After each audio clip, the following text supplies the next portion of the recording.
It's official. The hatred has now become so strong that the translators have chosen to translate this chapter last. I mean, I have never met such pettiness before. There are only 6 chapters left, and people still cannot let go of the hatred. To be honest, you know what? This has made me so cynical that, yeah, I'm just gonna say this.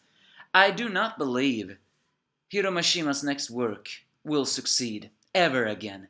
Not because it will be bad, not because it will be recurring, and not because it will lack originality. There is not a single story that has originality nowadays. No, because now people have just so much unjustified hatred against Fairy Tail that I don't think anyone, maybe except me and some few more, but then again, we are few, they are many, will never ever read his series again. Will his new series be good? Well, who knows? I mean, in the end, people should realize that he is one of the best artists out there. He has hardly ever taken breaks, and he works at speed. He may not have been the best story character, but he was certainly not a trash manga creator. Now that I've raged about that, yeah, this is the Fairy Tail chapter 540. The next Fairy Tail member is the Sun Village. Next is the Tartarus, after that is the Avatar, and then we are in the final one. Isn't that true? Only 6 chapters remain, as we are now transported to the place where Natsu has been transported to the end of time, where the other Dragonslayers are captured in crystal, revealing something that I expected last time. I was beginning to think maybe Acnologia cannot control his power, and I was right. Acnologia devoured the end of time, but he cannot control it. His souls have been split into 2, effectively making this just as the, Rave Master moment where Lucia and Endless were there, Lucia were up there fighting against the main characters. This is basically the same thing, except Acnologia's human form is up in the space of time in a pocket dimension, while his dragon form is out there. It lacks any sort of reason more than anything else. That is why he is so destructive right now. Acnologia cannot control his power. And then, of course, Anna and Ichiya land here. So if you ask me, well, that's the only part of this chapter I did not like, I agree. I did not like the fact that they are alive, but then again, with Acnologia alive, it would only be logical for them to also be alive. So yeah, that was the only thing about this chapter I actually did not like. So Anna reveals that truth, and I still don't believe why people complained about this. I mean, for once she actually explained it was not some BS meter that the guys was super powerful. Apparently, she mentions what I just said, that Acnologia tried to devour the time's ravens of time itself. However, he has lost the ability to control it, and now his body and soul has been split.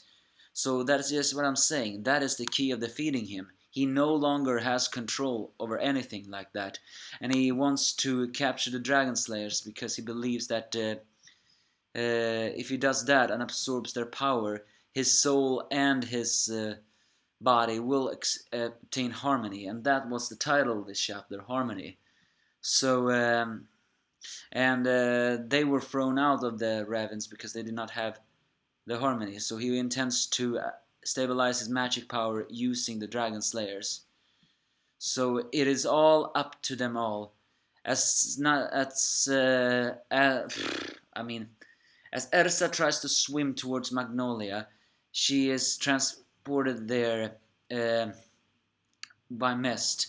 And if she had swim all the way to Magnolia in such a speedway, then maybe even I would have thought that to be a little too much. But yeah, Natsu cannot do anything as his hand is badly wounded. I wonder though, is this manga gonna end with Natsu perhaps losing his scarred arm? I mean, it would have an emotional impact, but that's not Fairy Tail style, so we shouldn't say that. They meet up with Lucy, and as Ersa reveals that Natsu is alive, she also sees the master. Although he is greatly weakened, I don't think he can ever be the master again. At least we hope not. So, uh, as they all gather and wonder what they're now gonna do as their friends Dragonslayers are trapped in the ravens of time, they are uh, they are wondering what to do, and then they say, and they are also wondering what they're gonna do against Acnologia's physical body, because even though he has no sense, uh, one wonders though what they're gonna do. Effectively, maybe this is gonna be like a two-side battle. Acnologia's spirits fighting against the Dragonslayers, while the co-friends will all try to stall Acnologia's body. But this is a near hopeless situation. But of course, hope will always survive in the end, because that's what this kind of manga is. In real life, hope doesn't exist. But and I think that's another reason why people keep on hating on Fairy Tail, because they all realize just how hopeless the real world is. They keep on complaining about all that because they want hope, and they just don't want to admit the Fairy Tail is full of hope. And they hate hope because everything in this world, ever since the new election, has been nothing but despair. And I agree, I have drowned in the sea of despair. I cannot see hope. I can only see hope in the fictional world, because there's where true teaching can be. So that's why one of the reasons why I have always stuck with Fairy Tail, because that's hope that doesn't exist in the real world. But the Dragon Slayers, although it looks like they're about to be sealed, gets knocked out. No, not knocked out. They knock out of the crystal, revealing that they heard their friends' voices. And that's what another thing that people complain about. Why? Did you complain if you heard another manga talking about that? Huh? No, perhaps not, you didn't. Would you have complained if you have heard that in a despair manga? No, you would not have. You only would have complained about it if it is Fairy Tail. That made perfect sense. They heard their friends' voices. So they decided to fight. And when they used their sky magic to successfully protect Natsu's badly damaged arm. And with a badass scene created, the Dragon Slayers of both first, second, and third generation now stand united against the one and only ultimate evil. The final battle starts now. That's basically this chapter. As I said, my only one and complaint about this chapter was Ichiga and Anna's revival. That was the one and only thing I did not like about this chapter. The rest was just nothing more than pure entertainment.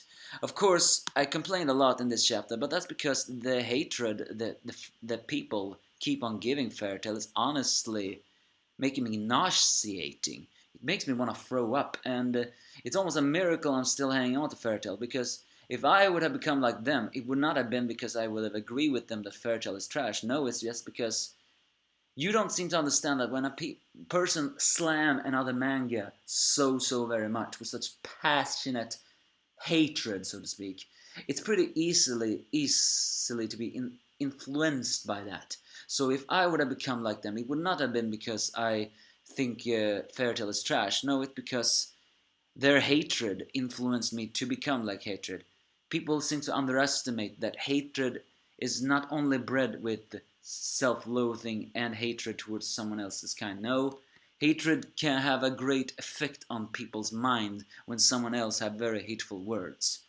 That's the ability to overcome that, to convince someone.